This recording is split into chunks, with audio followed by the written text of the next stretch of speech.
Well, hello, everyone. My name is Brad Laddusaw. I'm president of the California Mortgage Association. First off, I just want to thank the panelists for making themselves available on such short notice. These fires that have been ripping through Southern California have been really a travesty to witness firsthand. And chances are, if you're on this webinar, you've either been directly impacted by these fires or just one time removed from someone that has been impacted by the fires. So we wanted to get this emergency webinar to hopefully shed some light on the current insurance market, how we got here, first steps someone could take in the event of loss, what we could expect going forward, and then we're going to touch on some of the legislative aspects of it. So rather than me introduce our panelists, actually a couple house cleaning items. This is a live webinar. I will do my best to watch my language. We will be fielding questions, so the Q&A button on the bottom of your Zoom window is live for you to submit questions to the panelists. We're going to try and cut the webinar at about an hour and leave 20 to 30 minutes at the tail end of it to answer any questions. I do want to let everyone know this one is going to be recorded, and we will be emailing it out to all the registered listeners so you could have it as a reference going forward. And then one final disclosure here. We're going to be sharing quite a bit of information, but I just want everyone to remember that we are not your insurance broker, we are not your advisor, and we are not your attorney. So any information you take from this webinar, please make sure you run it by your advisor, your insurance broker, or your attorney before you make any big decisions pertaining to your properties or your insurance. So with that being said, I'd like the panelists to take about 30 seconds or less, introduce yourselves, and then we'll jump right on into it. Skylar, would you mind batting lead off for us? Sure. First of all, thanks for having me, Brad. So I am founder and owner of ATW Advisors. We are essentially a third-party insurance consulting firm based out of California, but work nationwide. Our goal essentially is to represent the policyholder through the risk management and insurance procurement process.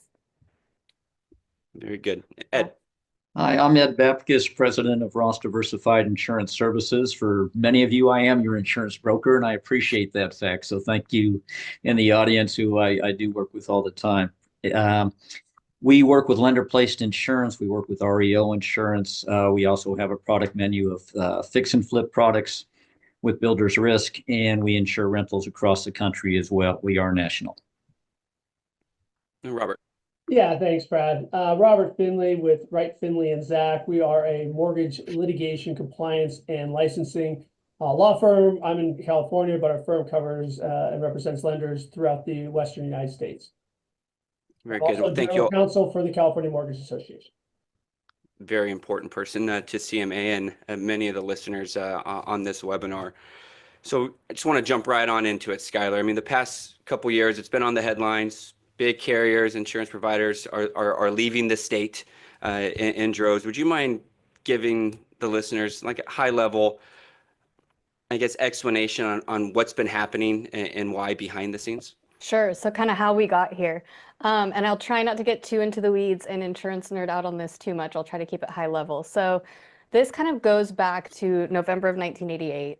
I'm not going to take it too far. We'll go back to 1988 when Prop 103 was passed in California. And Prop 103 is one of those regulations that, it looks like it was intended with like the best of intentions in mind. So it was intended to protect consumers from arbitrary insurance rates and practices. As I'm sure you guys are familiar, there is certainly a percentage of the population that's had a negative experience with insurance carriers or has a negative perception of insurance carriers. And so this initially was intended to protect the consumer from, carriers being able to just charge whatever rates they wanted or, have kind of other unsavory business practices. The way that that has kind of played out in California and how we got here, where we've been over the last couple of years. And I think when this issue really started to get a lot more eyes on it, my practice is mostly commercial. I rarely think about personal lines insurance, but around 2022, 2023, it became almost a daily conversation for everyone in the insurance world. It was becoming very clear that the number of fair plan policies were growing rapidly. Just kind of as a background on that, at the end of 2020, there were about 200,000 fair plan policies in the state. By the end of 24, there were about 451,000. So it more than doubled in that 4-year period. So those alarm bells kind of started going off where we were seeing that carriers were wanting to write fewer and fewer new business policies on the homeowner side.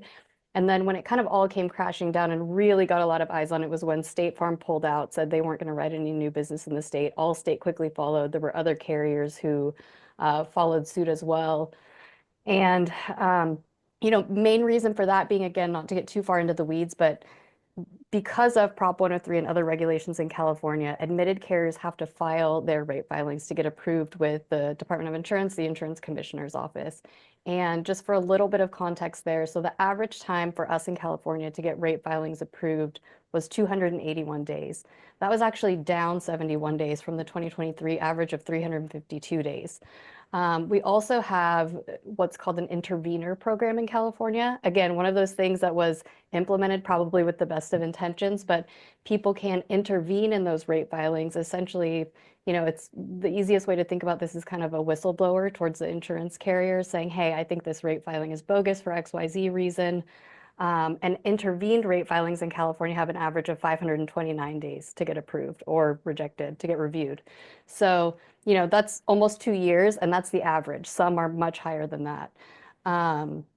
So not to cut you off, Skylar, but these rate Sure. filings is, hey, I am insurance carrier X, and I need to Mhm. submit what my new rates are going to be to all of my clients, if that's the proper term, and that goes to what the commissioner or the state, and they have to approve that request. Yeah, so the commissioner's office, the Department of Insurance, and those rates are important because a lot of people tend to forget this, but insurance carriers are for-profit businesses, so they need to turn a profit to continue operating and to be able to pay out claims, right? So they're not just trying to, increase those rates always just to improve their profit. A lot of times, like State Farm in California, they need that money to be able to have a surplus and pay out claims. And just as like a little bit of a comparison there, in Texas, for example, rate filings take 60 days or less. Really complex rate filings can take 90 up to 120 days, but that's rare. So we're more than double that on average, even on the simplest of rate filings. So there's been an inefficiency in our system for some time. And that's kind of how we got to And where a we're lot could at. happen within 3, 6, 9 months, let alone 2 years. Right. On some of these. Now, Ed, would you mind shedding some light on how has this impacted you and your clients over the last 24 months? Because Sure. I'll be happy to. One thing I just want to add on that Prop 103 is they wouldn't let what we call the reinsurance costs increasing be passed on in their rates. So, for example, if a builder goes into Home Depot and one day the wood costs $40 and the next day it costs $60, that $20 is passed on to whoever they're building the home for.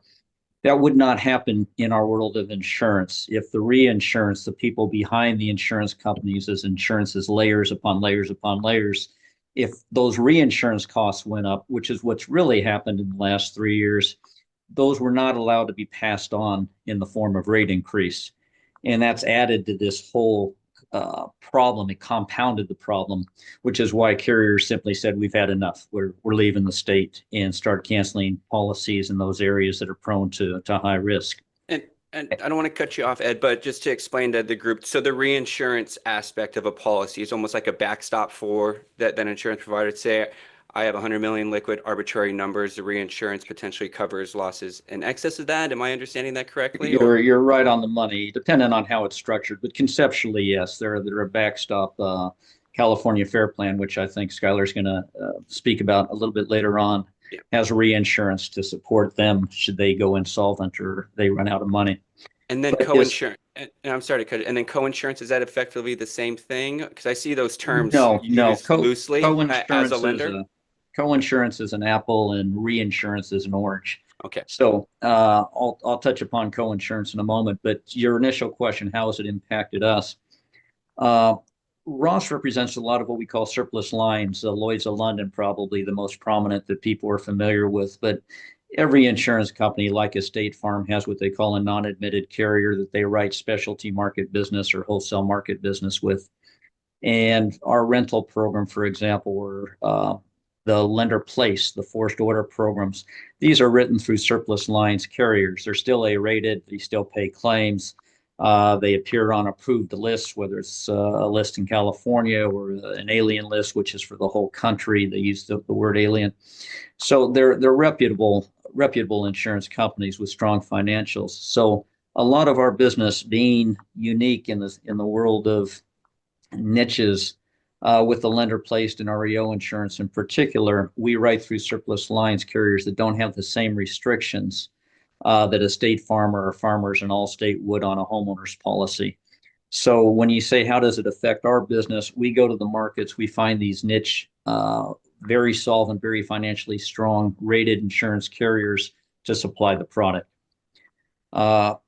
If that answers that question, then I can go into co-insurance. Yep. Yeah, that'd be great. Co-insurance, and I'll let Skylar get involved in this one a little bit more because she's the commercial expert. To me, as a layman in insurance, as insurance is like Costco, we all have our shelves and our departments and our little things that we serve up in flavors. You go to the next aisle, and that's the expert on that line of insurance, if you will. But co-insurance in the residential marketplace is always meant if you have $1 million home, if you have $800,000 of insurance or more, then the insurance company is going to say you're fully insured. And co-insurance, the words themselves means someone else is participating in the risk. When you fall below that 80%, you as a homeowner are now a co-participant in the loss or in the risk. So if you insure for 600,000 or 700,000, only 60% or 70% of the $1 million value, you're going to pay 10 or 20% of the loss, whatever that proration is, less that's below the 80% line. Skylar, I know in the commercial world, I've seen 90%, 100% requirements of co-insurance. So if you can dive into co-insurance on a commercial project, I'd be appreciative. Sure. Yeah. So very similar. The first thing I would say is when non-insurance people hear the word co-insurance, typically the first thing they think of is their health insurance, right? And how co-insurance applies in that setting. Totally different. Get that out of your head from how it applies on a property policy. We see similar. So co-insurance clause essentially requires the insured to insure their building or their property for a certain percentage of the actual replacement cost value or actual cash value, however the policy is structured, right? Typically we see 80, 90, or 100% as well. And to your point, yes, we use a little bit, I guess, more strict language. We typically call it a co-insurance penalty. And that's, if they're not insured to that number that they should be insured to. And that's why it's important to always be doing updated replacement cost valuations so that you know what your building would cost to rebuild today or what your home would cost to rebuild today. And if you do have a co-insurance provision, you need to increase that limit on your policy because to the point that Ed made, if you don't insure to at least that amount, so 900,000, if you have a 90% co-insurance on $1 million building, then there's going to be a co-insurance penalty. And there's a calculation that goes behind that. Basically, what you did have over what you should have had, divide that out, and then you're going to multiply that by your total loss, and you're going to get paid on a percentage basis based on what you actually insured versus what you should have insured. Yeah. And for the listeners here, we're doing a little bit of a dive on insurance coverage on the front end, and then we're going to get into what happens in the event of loss. This just serves as a really good backdrop for us once we're going to review next steps. So that's why we're kind of front loading these questions. Skylar, before we jump into Cal Fair Plan, how it works and what's really going on there behind the scenes, you threw a couple terms out there: actual cash value versus replacement cost. Can you differentiate between the two for the listeners? Because I've seen quite a few hit my desk at actual cash value because their insurance brokers tell them, hey, it's going to be a cheaper premium for you. There's a reason for it. Would you mind explaining the difference between the two? Sure. So at a high level, replacement cost is just the cost to repair or replace with like kind of quality product. Actual cash value is the same minus depreciation. So that's where the distinction comes in. And then if you're requesting a policy, your insurance broker agent at times can get you that replacement cost calculator or compare it to actual cash value. And depending on the age of your property or when those updates were made, there could be a pretty wide variance between the two. There can be, and what we've seen a lot lately on the commercial side, I don't know if this comes into play as much on the homeowner side, is what a lot of carriers have done lately is even if they have replacement costs, let's say you have an older roof, so they'll structure the policy so you have replacement cost except actual cash value of the roof. So if you have a loss to that roof, you're only going to get paid out for the value minus depreciation. So that's something we've seen much more commonly occur over the last few years. Yeah, been So seeing that to Skylar's point, a roof has a lifespan maybe of 20 years, 30 years tops, a lot of times 15 years, depending if it's a tile roof or if it's a layered, an asphalt layered roof. So insurance companies were basically buying everybody new roofs every time they had a loss. So the insurance companies have made that distinction more and more as to what elements of the home depreciate faster than other elements. Yeah, and I've seen that change or that little carve out become more common the last 6 months. Where some carriers are saying, "Hey, we're not giving you replacement costs because the roof is X amount of years old. You only get actual cash value." Then they started carving it out. Uh, Skylar, Cal Fair Plan. Would you mind giving us a summary in Cal Fair Plan and how it's, I guess, evolved is not the proper term, but how it's kind of changed Devolved over the maybe? last couple of years, and really what is really the repercussions of these fires on that carrier. Sure. So there are a lot of little tentacles that we could follow talking about this. So if I go too far down one road or another, please feel free to reel me back in. Yeah. At a high level, Fair Plan was established to essentially be California's market of last resort. So when a carrier wasn't available in the open market to write your insurance with, Fair Plan was there as kind of a backstop to make sure that everybody could get homeowners insurance. A couple of things to keep in mind with the FAIR Plan. Back in 2023, they increased the maximum limits under the FAIR Plan. So now on the personal line side, maximum of 3 million per dwelling. On the commercial side, maximum of 20 million per building, 100 million per location. Those are higher limits than used to be available under the FAIR Plan, which sounds like a good idea theoretically. Again, things potentially done with the best of intentions, right? But FAIR Plan has had trouble with funding for some time. And so, what's happened there, and again, just to kind of give a little bit of background, over the 4 years between 2020 and 2024, number of FAIR Plan policies in the state more than doubled from about 200,000 to 450,000. So the weight of their exposure has grown tremendously, right? And as an example, in the Pacific Palisades, which was the number 5 area in the state where Fair Plan had exposure, they had about 5.9 billion, just under $6 billion in exposure just in the Pacific Palisades alone. So significant exposure. And then, to touch on some of the other, I guess, question marks that are happening around the Fair Plan right now. Insurance Journal actually just released a good article on this the other day, but to the point that was discussed earlier about reinsurance, the Fair Plan has reinsurance as well, just like a carrier typically would. But their reinsurance of, I've heard different figures, 2.5 billion or 3.5 billion. It's been a little bit difficult to verify which is accurate. But they have an attachment point of 900 million. So their deductible essentially for that reinsurance is 900 million. Fair Plan right now only has 700 million cash on hand.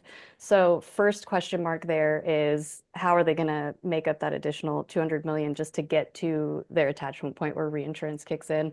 What will likely happen is they're going to do an assessment on the carriers. And we can talk a little bit more about what that will likely look like if you want to. Oh, that's my next question, Sure. because if they don't have the liquidity and the reinsurance is not there, I think a lot of the listeners or individuals that were affected in these markets that were predominantly carrying Cal Fair Plan policies, what next is going to be the follow-up. And it's not a matter of Sure. fact. We know it's just kind of a forecast or your opinion, but we would like to pull that out of you. Right. And then the second issue there is, even if they have that 3.5 billion in reinsurance, you're still 900 million plus the 3.5 billion, you're at about 4.5 billion in total, Fair Plan potential to pay out losses. And the estimated loss figures, I mean, I've heard everything from, 20 billion to 60 billion to someone had posted the other day 600 billion, which is insane. But we don't really know what the total number is going to be yet, but it will almost certainly be more than 3.5 billion that Fair Plan is going to be exposed to. Yeah, and I think there's also on some numbers I think that get used interchangeably on value of the property versus replacement cost. Yes. And I think in California, we see this more often where your property might be worth $3 million, but you're sitting on a 1,700 square foot property where replacement costs will be substantially less. And we're going to be jumping into some of those repercussions a little bit later, because there's always a lot of times there's a debt component to real estate, and we'll be touching on that. So with the Cal Fair Plan, it is kind of still an unknown. I do feel it's all hands on deck. What is the true extent of the damage? What the exposure is at? And I know Robert's going to be touching on some of the legislative stuff coming down the pipe. So I think we could expect some things coming out of Sacramento that or it's still a big unknown on that. But I just want to kind of keep it moving here. Ed, you touched on admitted carriers versus not admitted carriers. Can you just press a little bit more on the difference between the two? Do they matter? Or is there a certain risk as someone looking for insurance if I go for an admitted versus a not admitted? I think you need to check the ratings of any carrier, whether they're admitted or not admitted. And certainly, Best Guide is probably the #1 publication, but Standard & Poor's rates them. There's a few different rating agencies that will go into it, but the class size, meaning their financial capacity, is something that gets overlooked. You know, normally what Fannie says, we need a B plus or this, that, or the other, or class 7 or higher, and no one knows what class 7 really means. So you look at are they a 500 million to $1 billion one, or are they $1 billion to $1.5 billion, or they are 100 million to 300 million? So don't just look at the letter of categorization, but look at that financial category. And I don't have all the different financial 1, 2 through 15 rated, but you know, A plus class 15 carrier is about as strong as it gets. So when we say admitted or non-admitted, admitted in the world of homeowners is you have many choices with Allstate, Farmers, Nationwide, State Farm, et cetera. It goes on and on and on. So because of that abundance of carriers, the state wants you to use an admitted carrier. There's a backstop behind the state. And again, I'll default to Skylar. She's done a lot of heavy lifting, which I certainly appreciate for this call. But there's a backstop that if that carrier goes insolvent, you have the protection of the California Guarantee Association Fund. And that fund theoretically will make those policy holders whole in the event of a loss and that carrier going insolvent. And the non-admitted carriers do not have that backstop. Their backstop conceptually is whatever reinsurance layers they may have or their financial strength on the surface. And so that's the primary difference, kind of like FDIC insurance behind a savings account and go into a money market fund that doesn't have that would be a fair analogy. Very good. Skylar, anything you want to add on that? No, I mean, at a high level, everything kind of works the same on the commercial side. Admitted carriers, as a trade-off for the increased regulation that they submit themselves to, they have that guarantee fund to step in the case of insolvency, like Ed mentioned. Non-admitted carriers do have kind of a backstop where they charge, if you look at any non-admitted policy in any state, the rate's going to vary by state, but there will be a surplus lines tax or fee, or surplus lines tax and fee, and part of that does ultimately go to a fund as well that would theoretically pay out losses in the case that one of those non-admitted carriers went insolvent. But there is no guarantee that policyholders will be made whole like there is with the guarantee fund.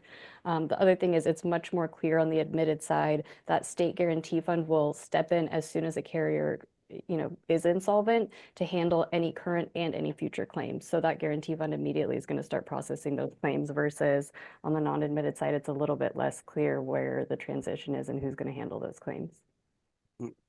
Perfect. So I want to keep this moving along here. We'll start with you, Skylar. What are you recommending that your clients do today with their current policies that they have? It's exclude if they have an immediate loss. We're going to be getting into that, but assuming they don't have a loss, are your clients calling you? What are you recommending they do with their current policies? Okay, we're talking about if they don't have a loss. Yeah, we'll get into Okay. that next. Yeah, I mean, you should be, hopefully, I hate using the word should, but ideally, you're going to be working with your insurance team regularly. And like you mentioned earlier, I'm an insurance professional. I'm not your insurance professional, unless I am, in which case call me. But you should be at least on an annual basis looking at, the replacement cost or ACV if you're insured on an ACV basis of your home or buildings. Adjusting those valuations is necessary. That's one thing we've seen from carriers over the last few years, much more underwriting scrutiny in terms of those valuations. A lot of people decided to increase to the actual replacement cost valuation right away, whereas others have kind of chosen a stair-stepping approach. Maybe they want to increase by X% each year. Problem being, of course, those replacement cost valuations keep going up too. So if you're replacing by, a percentage each year versus just matching that, you're kind of always chasing a moving goalpost, so to speak. One thing that I recommend to everyone, especially on the homeowner side, just kind of as a best practice, for all of us is do a full video of your home and do it anytime you change carriers, and do it on at least an annual basis, because in the event that you do have a total loss, and I've gone through similar things a couple times with some rental properties in Texas, and severe hailstorms, very different from the people who have lost their primary residences in the fires. But it really helps when you're trying to think about what you've lost, and even just looking at the quality of the build and everything, to have that video that you can just hand over to your carrier, versus, especially if you've just lost your home or you've lost your business, it's obviously a stressful situation. It's a very sensitive situation. You may not be in the state of mind to really make a list of everything that you've lost. Also, especially on the homeowner side, pay attention to any high value items that you have. If you have jewelry, if you have watches, if you have a stamp collection, anything that may not be covered under those typical policy limits, you want to make sure that you either get a rider endorsement on your policy to cover those things, or you want to potentially get a separate policy for those things, because those may not be covered in the event of a loss as well. But yeah, always a video so that you know what you have and it's easy to turn over to the carrier. If you do have, and always have a complete copy of your policy, right? Just so you know, or make sure that you know how to get in touch with your broker or agent right away, and they have a copy of your policy, ideally, so that you're not having to deal with that. If you do have a loss, download the carrier's app. Make sure you start tracking your additional living expenses immediately, so that, again, you're not having to go backwards and do that in the future as you're adjusting the claim. Good. And any other thing you want to add to that? Yeah, we see in the lenders that we work with today are lending to a lot of the fix and flippers. We see an abundance of that type of business, and the co-insurance is what we're starting to see more and more pop up, which is why I threw it over to Skylar a little bit earlier. And to reference and just really reiterate, if it says 100% co-insurance, that means the carrier is looking for you to insure 100% of the value. Anything less than that 100% of value, and that's at the time of loss, by the way, not at the time the policy is written. So anything less than that 100%, the borrower theoretically is on the hook and will participate in that loss. So if they only insure to 90%, they will be on the hook for 10% less in addition to the deductible. So we're starting to see those types of policies on fix and flip projects, I should say, and they're being a little bit more noticeable than what we've seen in the past. We're also starting to see a little bit more actual cash value policies on fix and flip homes. These homes are vacant. Sometimes they're worked on immediately. Sometimes a borrower might be holding a home for 90 to 180 days vacant. So we're starting to see vacancy clauses and the denial of vandalism, malicious mischief, and theft when a home sits vacant. We're starting to see other little sublimits in the event of something happening to the property, water damage, for example. We're starting to see sublimits. So when these properties are in that fix and flip mode, that's 6 months to 9 months or even longer, especially if you're talking about $1 million project in Bel Air or Pacific Palisades or some of these areas, Eaton, the Altadena Hills. When those big homes sit empty, they're much more prone to some sort of claim, some sort of loss. So we're starting to see the carriers sharpen up on what they will cover and what they won't cover in those instances. Yeah, I want to kind of follow up on that point there, Ed. Do you see any potential risk for homeowners that an unforeseen risk where, hey, they submit their application to get a standard homeowner's policy, but hey, that home is actually just vacant. They're there like 10 days out of the year, not held as a rental. Is there additional risk or exposure to that policy holder for inadvertently incorrectly disclosing the use of that Absolutely. property? Any disclosure you make on an insurance application that's wrongful, the insurance company can sink their teeth into. You're giving them ammunition to deny your claim. There was a fraudulent representation. There was something just simply misstated that wasn't accurate. And the insurance companies they're not stupid. They don't want to give away money. So they'll look at utility bills. If you're there 10 days out of the year and you say it's a full-time residence, your claim is going to get denied. It's just that simple. So we see it happen, quite frankly, in the fix and flip world all the time, where agents, as much as I love my peers, agents will write homes as if the white picket fence is already built around the fix and flip and it's already being rented out to the Smiths and people. And as soon as the insurance company does the drive-by, they see the work trucks, they see a fence maybe half around the property, they see materials on the ground, and those claims get denied immediately because, again, you're making a fraudulent representation on the insurance application. The home is occupied, and there was maybe some cosmetics you were going to do, but and that you even have a renter, and here's the lease agreement. Those are the things that I think you need to be aware of is how exactly are you stating the occupancy of the property and in what condition the property's in?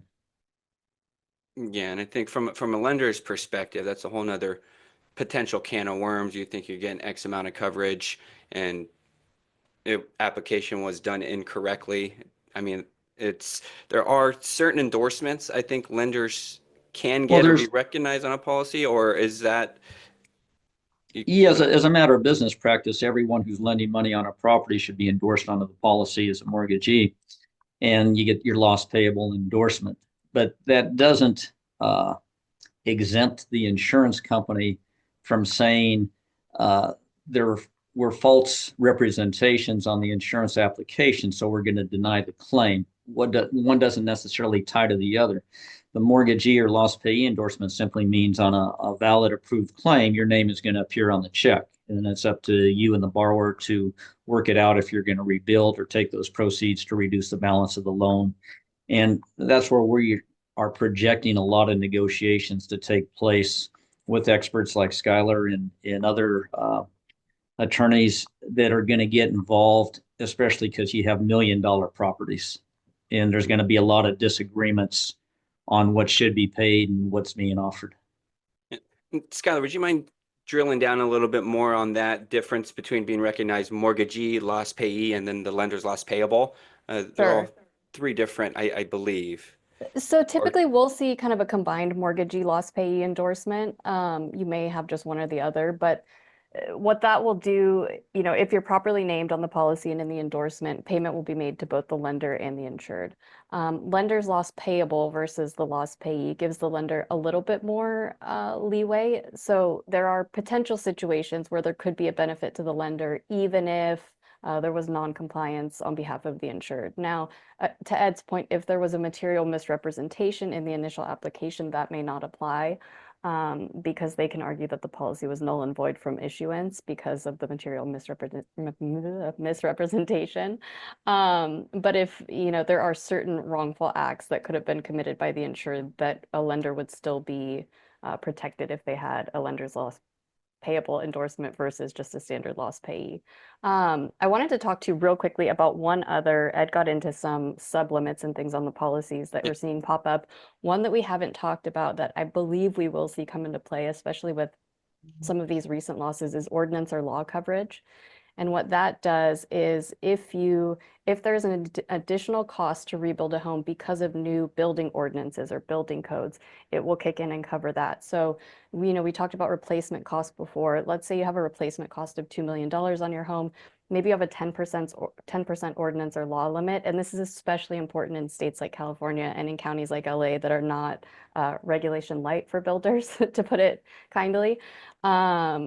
What that will do is potentially give you, if you have your home insured for $2 million, but you have the 10% ordinance or law, that can potentially give you up to another $200,000 that would apply towards the increased cost of construction as a result of new building codes, since you had built, under the like, kind, and quality based on the home that was damaged or destroyed.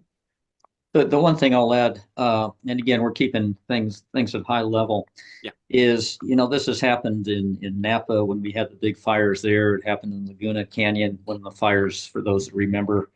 You get to a point where the replacement cost policies, the words guaranteed replacement costs got removed from that language as the years went by because the insurance companies were taking a bath. They were simply having people write policies for $800,000 when they should be insured for maybe $1.5 million. But as long as they had the words guaranteed replacement cost in the language, the insurance companies were on the hook. So if you hear guaranteed replacement cost today, what it's implying is something that's incorrect. The reality is they'll have inflation escalations where maybe your policy will pay 10% more than the coverage amount or 15% more, or maybe you'll pay a surcharge on your premium to have that escalated as high as perhaps 20% more. But we're going to see that come up in this Palisades fire because you have a lot of older homes in the area. And people are going to be under the impression that they have certain coverages just from nomenclature that has disappeared over the years. But you don't remember that when you take out your policy. All you remember is I got guaranteed replacement cost. And as the years have gone by and that language disappeared, we're going to have those discrepancies now with the cost of rebuilding. The materials are going to go sky high, way beyond the 10% or 5% or 15% that those policies are designed to cover.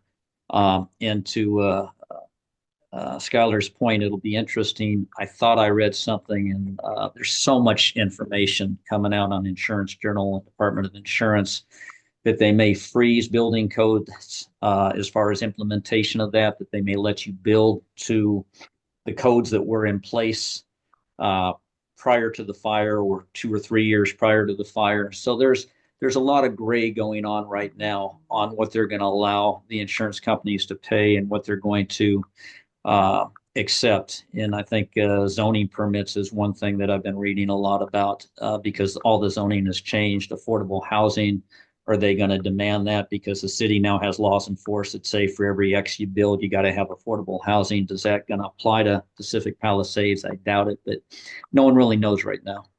Yeah, and I just want to let everyone know I am seeing the questions come through, and most of them are set up in the line of question already. So if we don't get to them in this first hour, we'll make sure to try and address them. One thing I do want to add, just from a lender's perspective, what we've done, and this is not what you have to do, but I am absolutely petrified of an application being submitted and not disclosed properly from a borrower or their real estate agent or broker that's helping them out. Something I look at first, what's that premium amount? I'm looking at actual cash value versus replacement costs. One of the question is, can you request that replacement cost calculator? Yes, you can. We request it on every single policy just to make sure it's kind of within margin of error of replacement costs. And when we're requesting our evidence of insurance, we make sure to disclose fully as it was disclosed to us. And the words you use are carefully. I'd recommend you talk to your insurance broker, your attorney about the language. I want that agent or broker to know exactly what is going to be happening to the property as it was disclosed to me. Are they doing $90,000 worth of work? Is it vacant 100% of the time throughout the life of our loan? What is the borrower's strategy with that property? And then I make sure to ask them, do you want the rehab bid? Do you want the appraisal? Our full file is available to you. I just want a response in their signature block on there. It's not foolproof, but I just want to make sure that everything is being disclosed as accurately as possible throughout the process. We did have a question. I'll throw this to you, Ed. I get the replacement cost calculator, and they're at, we're going to do $150 a square foot or $250 a square foot. I look at BS. I review rehab bids for a living. I'm not rebuilding anything at $250 a square foot, let alone $150 on replacement costs. What can I do as a borrower or as a lender? Can I push back and try and request a higher coverage amount, or what steps can I take in that situation? Yeah, no, it's a great question. When an insurance agent gives you the estimator, let's say Safeco, for example, a lot of times it's Safeco's proprietary software that's running that. A lot of times in our office, for example, we use Marshall Swift Beck, that's now owned, I think, by someone else, not CoreLogic, but someone like a CoreLogic. And we run that when we do properties, and we try to get more of a realistic value. To push back against an estimator would only say, I need to see another one of these from an independent source. And that way, if you got two, you can at least say, okay, maybe it's not $200 a square foot. This one's coming in at $400 a square foot. The problem that we're going to have right now, and I don't mean to abstract too much from your question, is building costs are going to go through the roof. You're going to have a labor shortage. You're going to have a material shortage. You're going to have everybody approaching their particular situation differently. And to guesstimate what something might cost, I look at Altadena, those are nice properties. To build a home these days, maybe you're talking $800 a square foot. in an area like Altadena or Pacific Palisades, maybe you're talking $1,200 a square foot. It's going to be very touch and go for a while. I don't know if any of the models that the carriers use, including Marshall Swift Beck, are going to be up to date to capture the magnitude of just what's transpired. Yeah, and that's something we've seen. I feel like there's a big lag on what we can get. And our planning call, you touched on forced insurance, that you had lenders that would request like forced place insurance to try and get additional coverage on top. Is that a thing, or is it, how does that work? And is it going to be possible going forward? It's a tricky question. I had this question come up the other day, and it's very tricky. Why do, now I'm going to be the typical insurance agent, pivot, shift, and dodge, and that type of thing. Oh, Like the I'm going to duck, pull you back right in the middle, and I'm going to keep firing. I'm just kidding. like the duck with the oil bullet holes behind his head. Uh, Lender placed insurance is excess insurance, just to identify that. So they pay above and beyond whatever any other carrier would pay. So you can say, okay, that's like a supplemental policy. But what are you requiring in your documents as far as what you're going to pass on to your borrower? If your documents say you need to have 80% of replacement cost or more at time of inception of the loan, typical Fannie Mae type of doc. If that's what your documents say, maybe you as a lender want to go out and try to get a supplemental policy, but passing that cost on to the borrower and adding it as an advancement, that's where I say it gets a little tricky. I wouldn't recommend that. I'd go to your documents, your loan documents, and say, what is this telling me I can do and what can't I do, and what's reasonable? The insurance carriers in my world, if you have a policy in place, they're going to frown upon you putting excess insurance on it. That's not the design of lender placed. Lender placed is to go in and say, okay, the borrower's policy canceled, it lapsed, it for whatever reason they didn't pay their premium, it's no longer a valid policy, the borrower is not cooperating and getting a new policy. That's when we place insurance on a property. It's not meant to be used as a loan closing tool, and it's not really meant to be a supplemental insurance policy to a loss. I'm not saying that doesn't happen. I'm just saying what the intention of the policy is. Yeah, I wanted to bring that up just to shed light on that for the group, because you hear mixed strategies on what X lender is doing or what X borrower is doing, and I just wanted to get your feedback on that. Sure. Skylar, we're going to kind of keep it moving along here. An event of complete loss. There's a lot of families going through this currently. What are you recommending your clients' first steps once everyone is safe, you're in the clear, kind of settle? What are the first steps you're recommending your clients do? Yeah, so one of the first things, and we kind of already talked about things that hopefully you've done before the loss occurs, right? So hopefully you've taken a video of your home. Hopefully you have any, major keepsakes, important documents, your passports, things like that, kind of in a ready-go bag. Some people advocate for the fire safes and others don't. You can make your own decision about that. And if you want to try to shove some things in there before you leave in the event of an evacuation. One thing I try to tell everyone is download your carrier's app, especially in an event like this. They're going to be inundated with phone calls. You may not be able to get through initially to file a claim. You may not be getting updates, but if you have their app on your phone, you should at least be getting those push notifications, and you may be able to file your initial claim there, or, immediately reach out to your agent or broker and have them do that for you, right? First thing is hopefully you already have a solid insurance team so that you don't have to be navigating a loss like this alone, right? You should be able to reach out to your agent or broker and have them help you through this process. Depending on the situation, you may want to talk to your carrier, see if they have any risk mitigation benefits that they offer. One thing that certain homeowners insurance carriers in California do is they'll have contracts with private firefighting services. So maybe there are opportunities like that to try to protect your home in the event of a fire, coming your way. This, most recent one in Pacific Palisades was a little bit different because that first day of the fire, the winds were so strong. A lot of the helicopters that would normally go up couldn't even go up and things like that. So there were some unique situations here. Also, a lot of those carriers had pulled out and been replaced by Fair Plan, unfortunately. But always call and see in any loss, actually. This is, if anything that happens, call your carrier and see. Some policies will give you a certain allowance for risk mitigation things if you're able to mitigate the severity of a loss.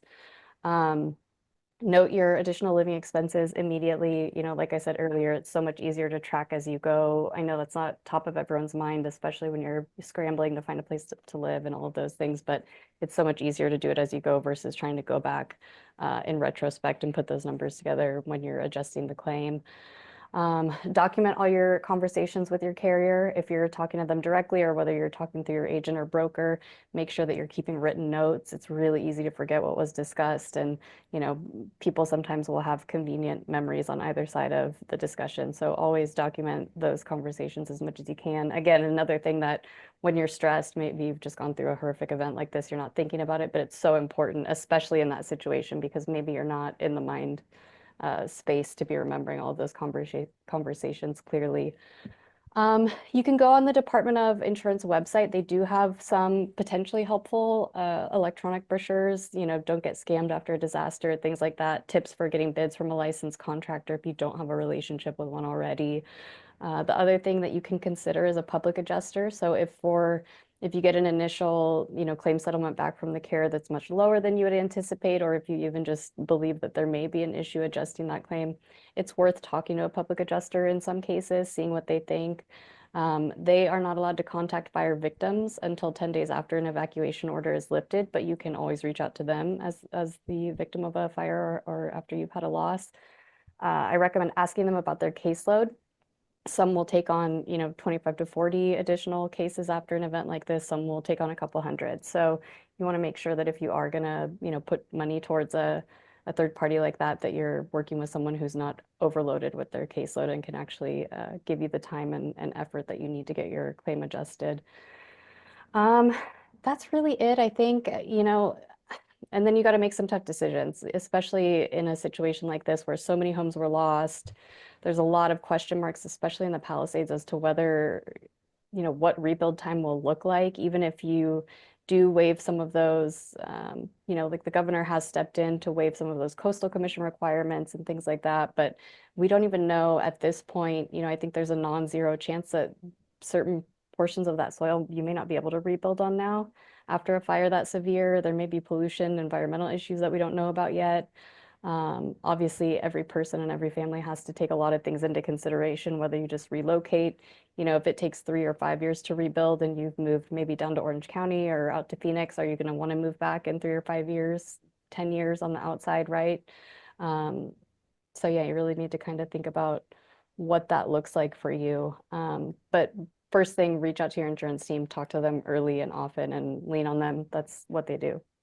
The only thing I'll add to that is from property owners, and Skylar, you mentioned you have rentals, is get your loss of rents claim going as soon as possible. I mean, most lenders require 6 months or 12 months loss of rents, so there's a good chance that you have that in your policy, and there's no reason to delay that. If the house isn't there, you might have to produce a lease so you can show the home was occupied and you were receiving rents. But it's a pretty easy part of the claim to process. So if you do have that coverage, I strongly advocate the sooner you put the carrier on notice, the better. The second thing I was going to add is, again, many of our clients loan to fix and flippers, and fix and flippers aren't taking pictures of their progress. There's escrow draws a lot of times that say, okay, once you hit a certain completion point, you can now have the next 200,000 of the proceeds to complete X, Y, and Z of the property, depending if it's $1 million property. And I use big numbers because both Altadena, where the Eaton fire was, and Pacific Palisades are big number areas.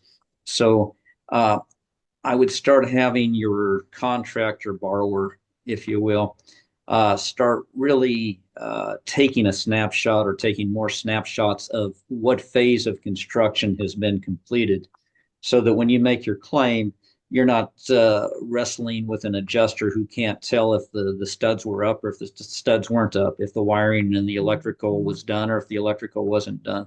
So you almost want to document it more often as to the condition of the property as it's going through that remodel or if it's a ground up construction. It's a great point, Ed. And then a lot of us bridge lenders that do loans to fix and flip lenders are doing construction loans. With each draw, it is highly recommended that you get an inspector out there, take photos, submit that detailed report. But having incremental inspections, not necessarily for a release. There are other services out there that can help document that and timestamp everything. So any listeners, feel free to shoot me an email afterwards. I could share some different resources that are pretty economical to help timestamp the progress of these projects in between releases on that side of things. We're getting tight on time here. I want to keep it moving. I mean, I think we could all agree that after we do these initial steps in the event of a complete loss, you're definitely one of the people I think you're going to want to chat with is your lender as well, because depending on how those loan documents are in, and Robert's going to touch on this in a few minutes here, could really dictate where that insurance check is going, who is listed on the check, how are those proceeds able to be used. So that is something that I think a lot of homeowners are unaware of, that their lender will really be needing to come into play here, and everyone's going to need to work together here. And I also think that due to the extent of the damage, to think that the claim is going to be a smooth process, I find that being a long shot. I think some of the points that Skylar has touched on and Ed, it is going to be a process. So having the right people in your corner and trying not to navigate this on your own island, I think will be important, just to make sure you're taking the appropriate steps. And the last thing you want to do is have to start over on a certain thing. So moving on, we make it through the adjuster's process, the insurance, and they're, hey, Mr. Homeowner, Mrs. Homeowner, you're going to get a check of $500,000. Robert, what are some of the next steps? Who's legally entitled to these insurance proceeds? Yeah, thanks, Brad. Skylar and Ed, that was fascinating. I learned a ton about insurance, and I took some notes, and I'm going to go video my property right after we're done. So I've never done that before, but great advice. So, as Brad mentioned, okay, so the check's cut, and who's entitled to that money? It's partly going to depend on your policy. If it's money to reimburse you for lost personal items and so forth, that's a different story. I'm going to be talking about, the check that's cut to basically rebuild your property. Every deed of trust or a lot of deeds of trust are very different, but there's some pretty standard provisions in there. In most instances, your deed of trust is going to say that the borrower has the right to use those funds to repair the property if it's economically feasible to repair the property. And what economically feasible means, there's not a ton of case law on it, not a ton of body law out there to define it, surprisingly, considering that language is in almost every single deed of trust. So what normally happens is assuming that you can use those funds to rebuild it, is the lender is going to keep those funds. They're going to put them into an account and release them to you upon almost similar to what Ed was talking about in a construction loan scenario. They'll be released subject to various stages of completion. So you get your $1 million check. In a perfect world, it's going to cost $1 million to rebuild, and that money is going to be set aside. And as you hit certain thresholds, that money will then be released to rebuild.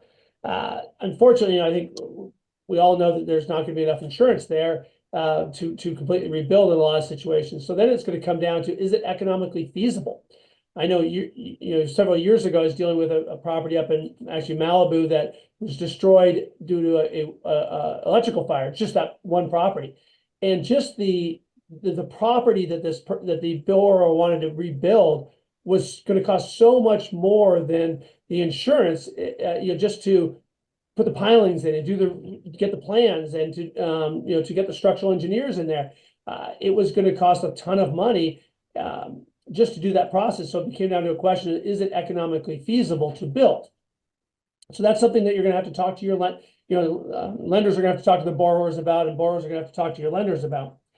And there will be a debate in certain situations is if that money if it's not economically feasible to rebuild, what then happens to the money? And most of your loan documents will say that money should be applied to pay down your loan. So you get a check for $1 million and you owe or you owe $800,000 on the property. Let's say in certain situations, the lender may be able to require that money be paid to pay off your loan, and then you'll get a check for $200,000 afterwards. Not ideal situation for the lender or for the borrower in that situation. But that's who's entitled to it. It's really going to come down to the borrower can control the funds, provided that rebuilding or repairing is economically feasible. I just want to add on that. So unfortunately, a lot of homeowners are going to have to try and put the investor hat on when it comes to rebuilding their homes, if that is the path they choose. And something I do want to highlight, if I was the homeowner, I want those funds in my bank account. As the sun will come up tomorrow, the lender is going to be, I want to be holding those funds to make sure they're being used for the rebuild. What I just want to highlight for everyone here, a lot of construction lenders and bridge lenders that do fix and flip, they'll actually engage an independent third party, licensed third party to hold these construction funds. And they will help oversee the construction, the milestones, and then facilitate the releases throughout the life of that remodel or construction. So that is something to keep in mind. It's not just an if then one or the other. There are very great companies that can help facilitate this and be that neutral, independent third party in the middle that can oversee that construction. And there will be agreements and docs that need to be executed that will define everyone's relationship, but it's not only with the homeowner or only with the lender if that decision is to go forward and rebuild. You did touch on another point on property's worth, or you get $1 million insurance check, loan is $800,000. It might be in the best interest just to pay off the debt component if it's going to take 3, 4, 5 years to rebuild. On that is a decision that someone's going to have to make. Unfortunately, and I think this is the importance of contacting the lender immediately. I think there are going to be some instances where property is worth $1.5 million or $2 million. There was $1 million loan on the property. Replacement cost is only $700,000 on the check that you get back. Now there's a $300,000 shortfall on that principal balance. Can I rebuild for 700? I think there's going to be a lot of conversations that tough conversations that need to be had, and not on an island. It needs to be kind of a team play on that. Because And Brad, one thing to add in that regard is, well, the lender can't require you to use the funds to pay off the loan, provided that the rebuild is economically feasible. Yeah, That exactly. said, on the flip side, though, the borrower can say whether it's economically feasible or not, I don't care. I want this money to pay off my loan, so I don't have to deal with my lender. I don't have interest coming in, and I can deal with the rebuild all on my own through whatever other funds that might be available. And some borrowers will want to make that decision. Yeah. I'm going to interject Go ahead. one piece here too, because I think it's very on point. A lot of insurance companies are only going to pay the actual cash value, and Skylar touched upon depreciation earlier, meaning that it's a replacement cost policy, but that's subject to you rebuilding. If you don't rebuild, all you're going to get is the actual cash value. So if you have a 30-year-old property whose actual cash value may be 40% of the policy amount, and you choose not to rebuild and we'll just say $1 million is the amount of the policy to make the math easy for me. So if their policy is only going to pay $400,000 because you and the borrower agree, hey, we just are going to take the $1 million and pay off the loan and give the borrower $200,000, and we're all going to go our merry way. All of a sudden, you have this element coming in from the insurance company saying, "Time out, guys." And not every policy, but many of the policies have that language that we won't pay replacement cost unless you rebuild. Otherwise, we're paying actual cash value. So that adds a whole nother element to this dialogue. I did not know that. And is that buried in deep into the policy? No. You look into the loss settlement provisions of a policy. Take a policy, and you can search the document, of course, and look for the words loss settlement, and it will tell you what they will pay. But many policies are written with that type of language. Okay, I just learned that today. So it's something to kind of jump in and also know what to ask, I guess, on that side of things. Sure. Skylar, did you want to add something there? I was just gonna say, to us, it doesn't feel like it's very deep, but to the average non-insurance person who never looks at a policy, maybe it feels that way. I don't know. Other than the name of my policy, the amount of I'm insured, everything's Yeah, buried up. most people, I feel like anything past that premium on the deck page is very deep. So that answer is a little subjective. And one thing I Yeah. wanted to Fair, add, fair. Brad, in relation from the lender's perspective, because that's generally who I'm representing, is, if your lender is, make sure that that check is coming, is made payable to both you and the borrower, and make sure the borrower is the one signing that check and giving it to you. I've had too many situations where I've had naive lenders, especially on the private lending side, who will sign over the check and then send it to the borrower and say, okay, you sign it, send it back. And they never see that check at all, and the borrower runs off with the money. I've also seen situations where, many situations where borrowers forge the lender's name on the check and then cash it and run off with those funds. So from a lender's perspective, make sure you're communicating with the insurance company, but also communicating with your borrower to try to prevent those things from happening. It's a good point. And it's, in times of complete loss, you just don't know how someone is going to react. And it's scary, and it's a great point. And it's really, I just can't stress enough, if it's not documented, it's not done. A lot of lenders, homeowners, investors are going to be navigating something over the next 6, 12, 24 months that they probably have not had to do before. So again, can't stress enough, get the team together, see what needs to be redocumented and redone, because I think some loan documents, we try and be as over the top in our loan documents and communicating with our borrowers, but they're not very detailed for next steps. And I think the more you could document and outline, the better. And Brad, I know there was a lot of discussion about a lot of confusion out there about the various laws that are being proposed. My Do you next want to hit question. upon those at all? Yeah, no, that's coming next. So no surprise, Sacramento, a lot of times there's some knee-jerk reactions on new policies and laws that they want to have come down the pipe and push through extremely quickly to kind of help with the immediate impact of something that we're currently going through. Robert, can you share some of these new bills that have been proposed extremely quick and that they're currently moving through, and maybe explain some of the repercussions of these if passed?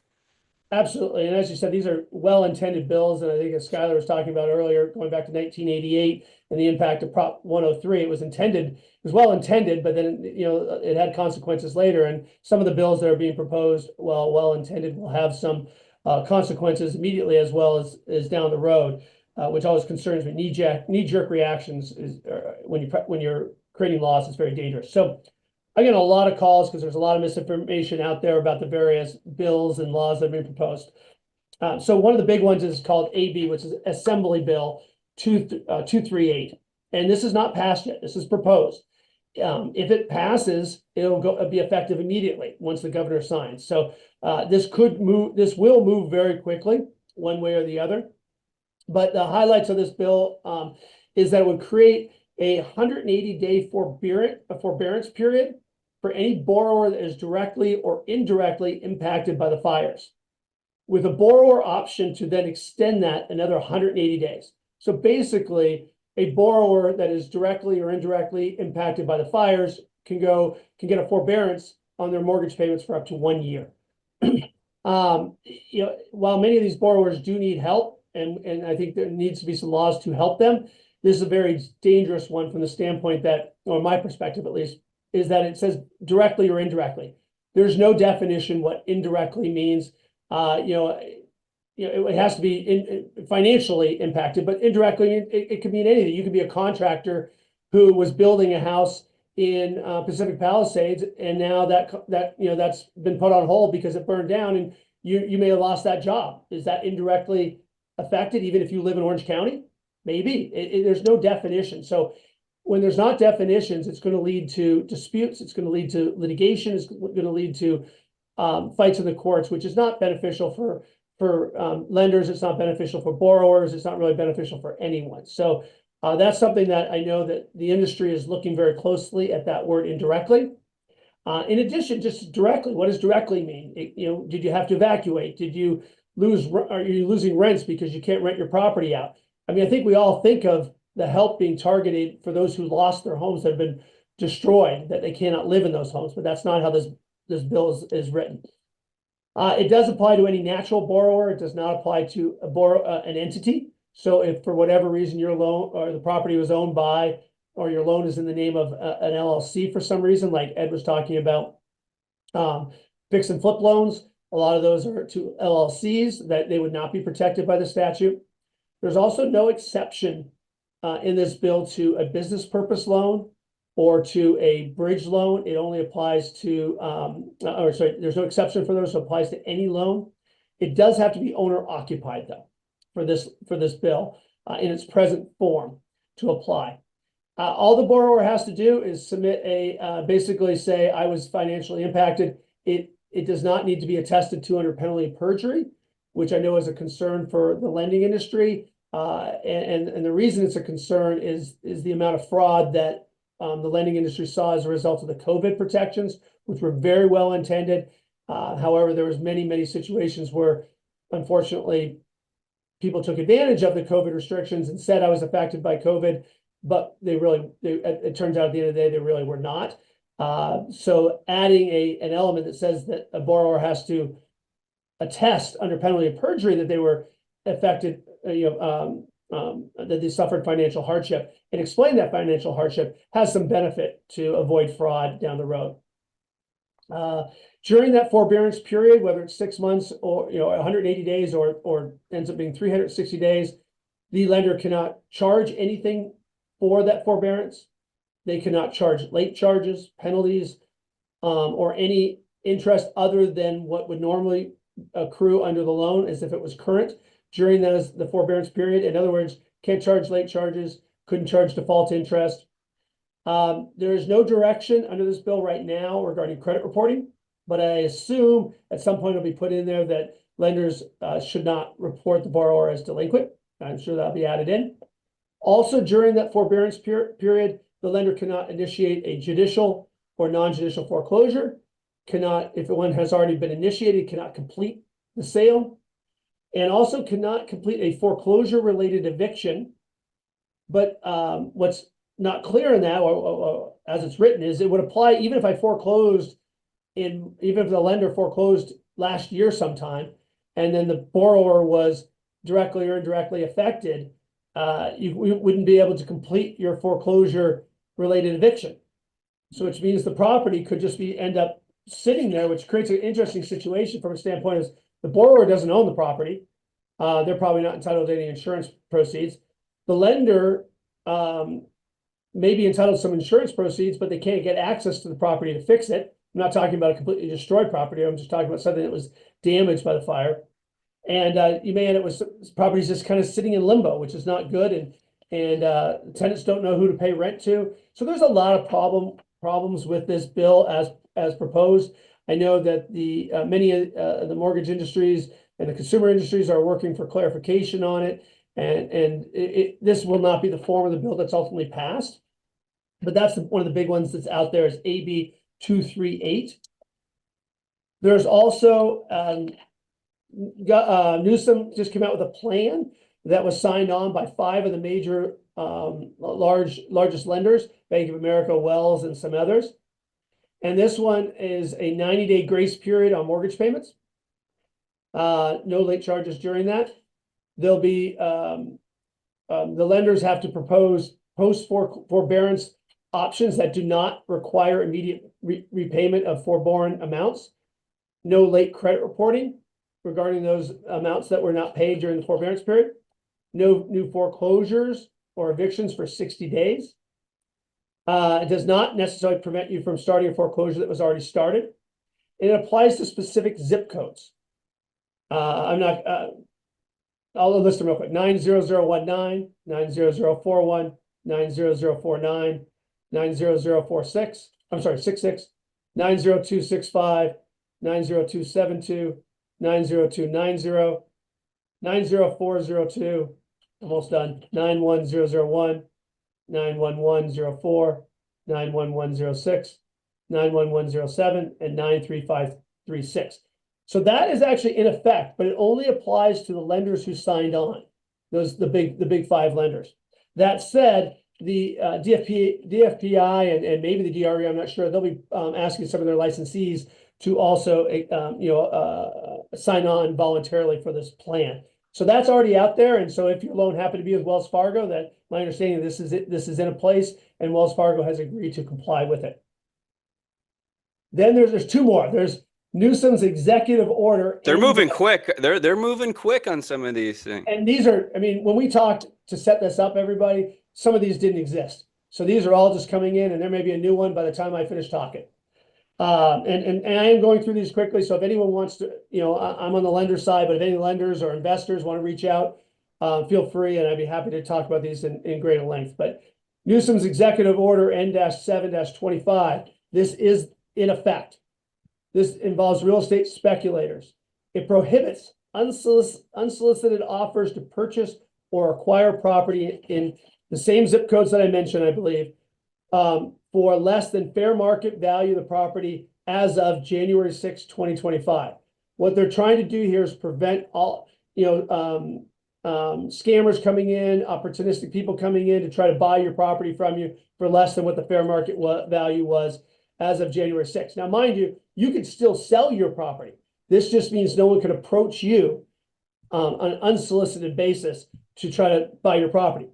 Why this, and I want to bring this up from a concept of, from the standpoint of lenders. What's unclear on this, and I read it, that it arguably could apply to lenders reaching out and asking and giving you options now that you're in default on your loan. And one of those options can be a deed in lieu of foreclosure. And to a certain extent, some laws require you to offer up options in lieu of foreclosures. And a deed in lieu is one of those options. Well, if the borrower has not listed the property, a lender reaching out and offering a deed in lieu, which is a transfer of title, arguably could be a violation of this executive order. So that is important from the lender standpoint. The last one. Robert, real quick on that one and this was not part of our planning call questions, but from a lender's perspective, you have a borrower that writes an offer, you think it's a good faith offer. I don't really grill our borrowers on their strategies on acquiring properties. Do you see any potential clawback to a lender that provides a loan to a borrower that may have violated this? No, I think that the consequences will fall on those who violated the order with the unsolicited offer. Okay. Yeah, good question. Now, so the last one, again, I apologize for going so quick, but we've added several that we did not plan on talking about, but AB 246, which is a rent freeze in LA County. And this is a proposed bill. So AB 238 and AB 246 are not in effect right now. This applies to all of LA County, regardless of the type of property, commercial or residential. And there's two aspects of it. That first part applies to LA County, regardless of the type of property. The property owner cannot increase rent in excess of the rent being charged on January 7th, 2025. They want to prevent people from jacking up rents, so that all of a sudden, hey, I'll rent my property, but I'm going to rent it for 3 times what it was worth because the demand is so high. This first part of AB 246 lasts until 12 months after governor lifts the January 7th state of emergency. The bill completely ignores increases in insurance costs to the owner of the property, increase in costs to the owner of the property. It ignores that you may have normal rental increases that would have been allowed under California law. It basically just freezes everything for the length of the state of emergencies and an additional 12 months. So while well intended to help people that are out there looking for properties, it's also, you got to remember that people that own the property are not bad people necessarily, and they may have normal rents that they want to go ahead and normal rent increases they want to put in place. So there needs to be some sort of balance struck, and I'm hopeful that the industries will get together and strike some sort of balance. There's a second provision of this bill, which I think is kind of under the radar and a little scary to me, which is that in long-term provisions, and anytime there is a state, federal, county, or city declaration of emergency, plus another 30 days after that expires, it will become unlawful to do a ton of things. Increase cost of gasoline, increased cost of toilet paper, increased cost of anything, and it becomes a crime if you do it. But in the real estate world, it would prohibit the increase of rents by more than 10%. It would apply to short-term rentals as well as long-term rentals. There'd be a private right of action so that someone could sue you if you did that. But in addition, it could be enforced by the district attorney. It applies to, as I said, short-term rentals, mobile home parks, campgrounds. It applies to just about everything. And there's also restrictions on if your property was not rented, perhaps, and now you want to go ahead and offer it up to help people.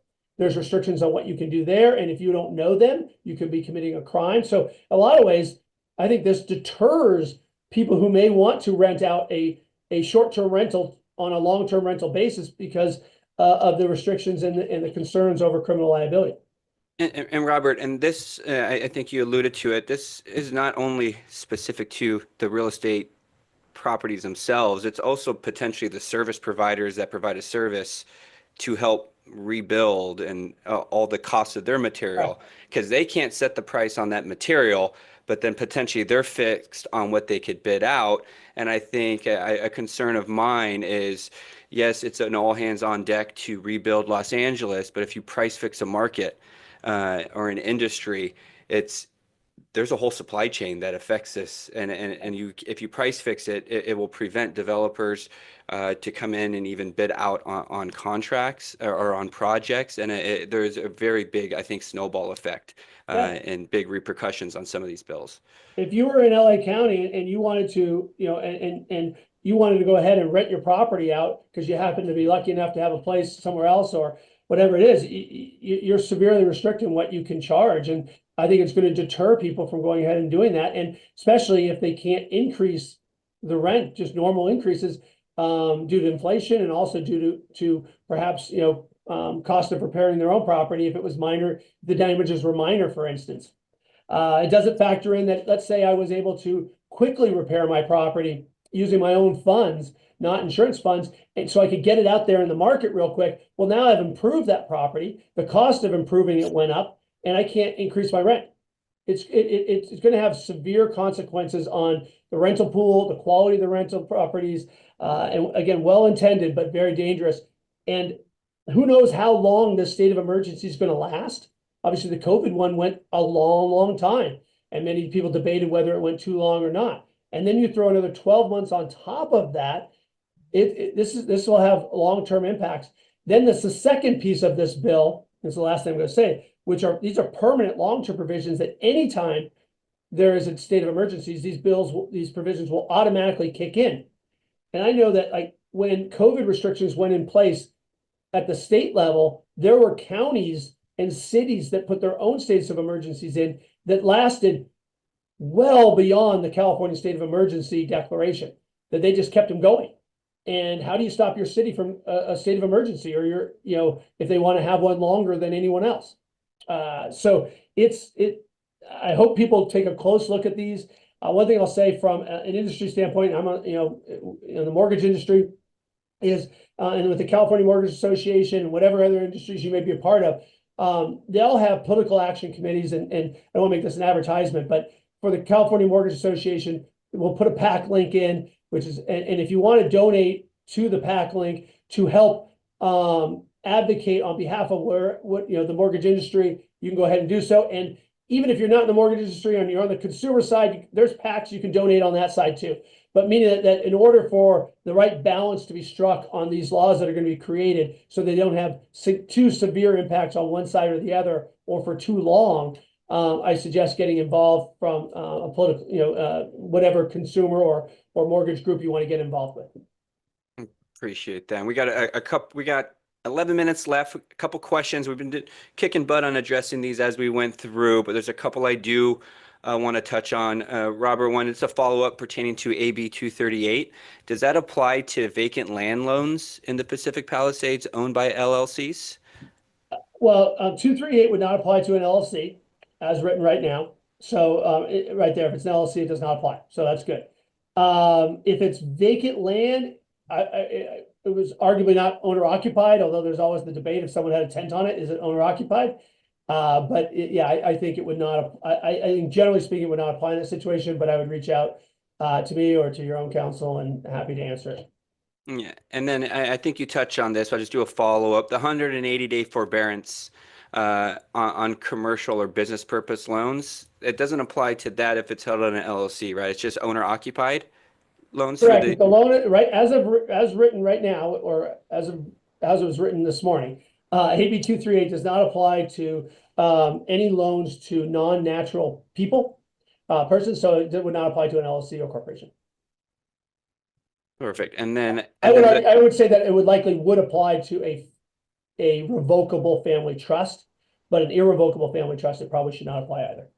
very good. And that is AB 238 as written that applies to, correct? Correct.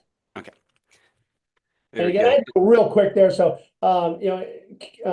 Kelly can offer up my email address, and happy to answer any questions to anyone who wants it. Yeah, and that's what we'll do when we mail out the recording. I don't want to put our panelists on the hot seat, but I think they've provided a lot of valuable information.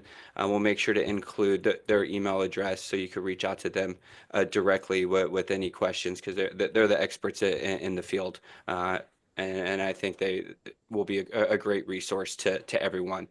I'll ask this question and I'll answer it. When are we going to stop calling these Senate bills coming out of Sacramento well-intended? That goes without saying. Okay, there's my answer on that. Ed, I want to throw this one towards you. This question popped up a little bit ago. Course of construction loans, proper type of policy for those. From what we've seen, it depends on the scope of work. Sometimes it's a builder's risk policy. Sometimes it's a vacant policy. What are some course of construction type policies that you're able to put together or you are seeing out there? The biggest thing is a builder's risk endorsement to a policy, because that puts the insurance company on notice right off the bat that this isn't a home with a white picket fence. This home is vacant. It's being remodeled to an extent, and so you don't run the risk of a claim being denied because of false pretenses on the occupancy of the property. So that's what we advocate and that we see in a lot of the fix and flip loans. Ground up construction's a whole nother animal, and I mentioned that because obviously with Pacific Palisades and with Eaton, all the homes that burnt to the ground, those are going to require individual policies that are going to be underwritten. You have Zurich, you have US Assure, you have some predominant players, if you will, in that marketplace, and each one is going to look at the scope of the project and quote accordingly. Appreciate that. And what we've seen on some carriers when they require a builder's risk policy, a lot of times they're pushing actual cash value on that if it's going ground up. And in that instance, actual cash value, that might make sense because there's really nothing to replace. You're going. Well, you have two elements. One, there's, to your point, there's nothing to replace, but there's nothing really to depreciate. If you put the studs up 3 months ago, they didn't lose their value in 3 months, type of thing. So if the home is completely constructed in 1 year, you look at a home lifespan of maybe 45 years, 30 years, depending on the depreciation cycle that the carrier uses, 50 years, etc. 1 year isn't going to make a difference in the claim settlement. But those policies are designed to be in and out policies. They're not designed to be anything of any long-term in nature. This is going to be a little bit more unique because, these lots are going to be vacant for probably 3 to 6 months while you go through the debris removal process before anybody can put a stud in the ground. I mean, we can't even get adjusters in the area yet. So I think everyone's going to have to take a deep breath, and whatever the norms are, they're not going to apply in these situations to Eaton, Altadena, and Pacific Palisades. Very good. So I just got a few minutes left here. Just want to give each of you last thoughts, the last bit of feedback you may want to give to the group. Skylar, any last thoughts? I think we've said enough. I think we've talked more about insurance than most people care to hear about. So thank you to anyone who's still here. Ed? Well, I appreciate anyone who didn't nod off, because I know that myself, I think I was nodding my head a couple of times. So I appreciate the attentiveness for those who are still awake. I think patience and there's just a lot of unknowns that will come to light in the next 90 days.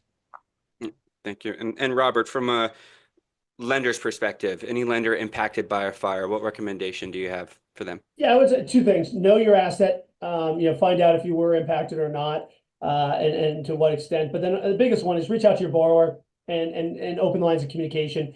Yeah, I mean, to a certain degree, the borrower may not want to talk to you because they owe you money. But at the same time, talk to them as much as possible. Find out, have they submitted a claim?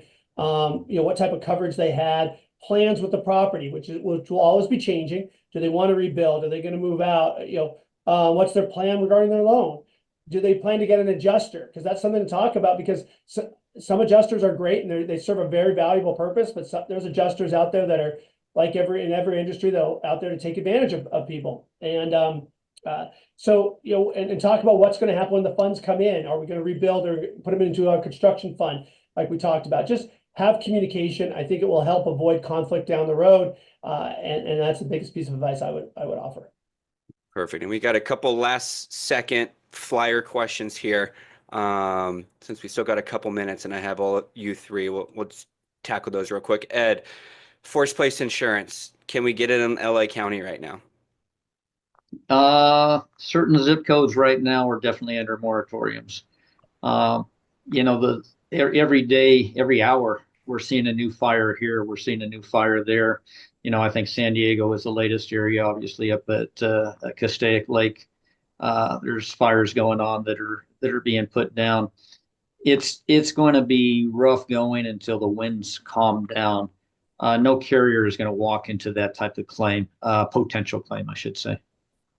Thank you for that. Skylar, this one's related question to that, if I go could. ahead, Robert. Will these fires immediately affect getting insurance elsewhere in the state? Do you think they'll have any impact, or they'll be just like business as usual elsewhere? I've read a little bit about the annexed zip codes. They're going to have a moratorium on any carrier that wants to pull out or non-renew. Skylar, I know you've been reading a lot of things that keep us both apprised in our own individual worlds, if you will. But I think the carriers are going to be under the scrutiny to, how do I say, behave, in the sense that they're not going to just start randomly pulling out. They're not going to start randomly canceling policies or not non-renewing policies, especially the thing that I saw, I think, in the Insurance Journal or on the California Department of Insurance specifically website, is any adjacent zip codes to the fires, the carriers have to maintain those policies and the offering of renewals. Yeah, and if you're not sure, if you go to the Department of Insurance website, which I think is doi.ca.gov, right on the front page there's a tool where you can type in a zip code and see if it's currently a protected zip code or not. So they make it pretty easy for you in that regard. Perfect. And then one more question for you, Skylar, and then this will be a wrap. On the actual cash value versus replacement cost value issue, if the property is a total loss, then would the valued policy law requirement payment of the limits at the outset?